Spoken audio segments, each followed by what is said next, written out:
Scorching summer has hit Tripura and its neighboring areas.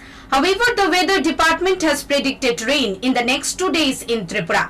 Talking to the media, D. Shaha, scientist, said that the dry weather is a result of western wind which was coming to Tripura. That area is basically dry, but now the wind movement has changed and so the temperature, which went to 39.2 degree, it has decreased to 37 degrees Celsius today. Hopefully in next few days some rain can be expected. হলো আমাদের এদিকে এখন মানে সমস্ত যে wind আসছিল আর কি এতদিন অবধি সব ওয়েস্টার্ন সাইড থেকে আসছিল, যেটা আমাদের মেইনল্যান্ড বলেন, মেইনল্যান্ড থেকে আসছিল এবং ওখানে সব ড্রাই এবং হট উইন্ড আসছিল।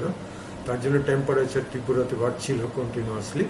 তবে এখন কিছুটা চেঞ্জ হয়েছে, তার জন্য তাপমাত্রা কিছুটা কমছে।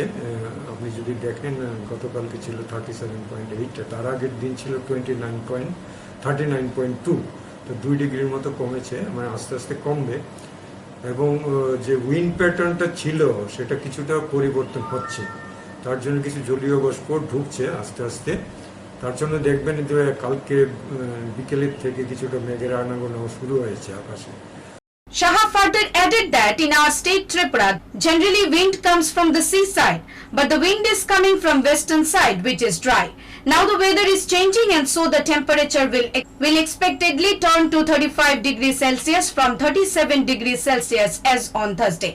Lack of water vapor has caused this dry weather as the wind is not coming from the sea.